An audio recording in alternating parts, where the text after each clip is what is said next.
Shareholder relations under SEBI LODR are governed by Regulations 4, 44, 45, 46, and 47. These regulations create a comprehensive framework for how listed entities communicate with their shareholders, conduct their AGMs, distribute dividends, handle investor grievances, and publish information. The shareholder is the ultimate owner of the company, and LOR ensures that ownership is respected.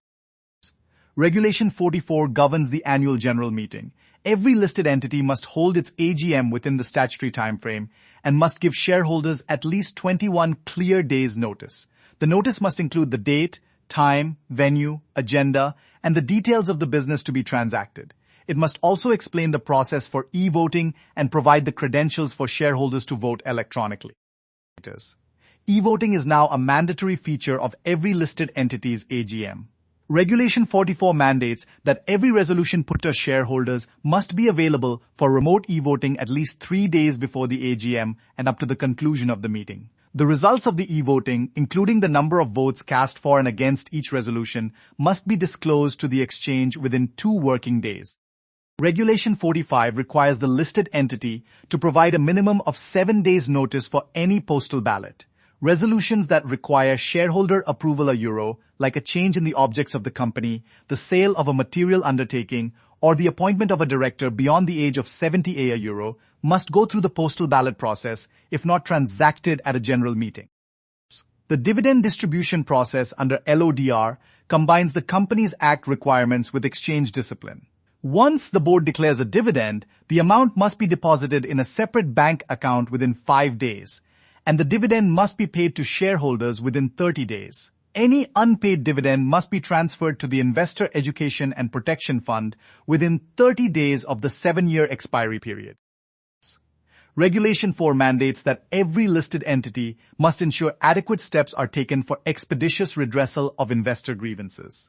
The entity must have an investor grievance redressal mechanism, must monitor grievances through the SEBI Scores platform, and must resolve them within the timelines specified by SEBI. A pending grievance is a blot on the company's governance record. Regulation 46 requires every listed entity to maintain a functional website containing specific shareholder-related information. The website must host the financial results for the last 5 years, the annual report, the notice of the AGM, the details of the dividend declared, the shareholding pattern, the details of agreements with media companies, and the schedule of investor presentations. If it is not on the website, it is not compliant. The share transfer process under LODR must be completed within 15 days of lodgement of a valid transfer request. If the transfer is not registered within 15 days, the company must provide a reason. The company must also issue share certificates within the timelines mandated by the Companies Act and must dematerialize shares within the timelines set by the depositories. Delays in share transfers are a leading cause of investor complaints. The listed entity must maintain a record of all investor communications. Under Regulation 4, the company must preserve all records relating to investor grievances, share transfers, and dividend payments for the period specified by law.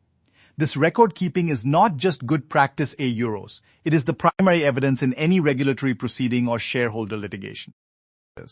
Shareholder relations under LOR are ultimately about trust.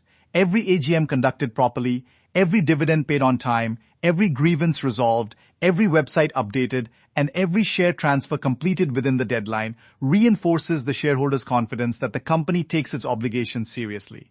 LOR ensures that shareholders are not just owners on paper euros, they are owners in practice.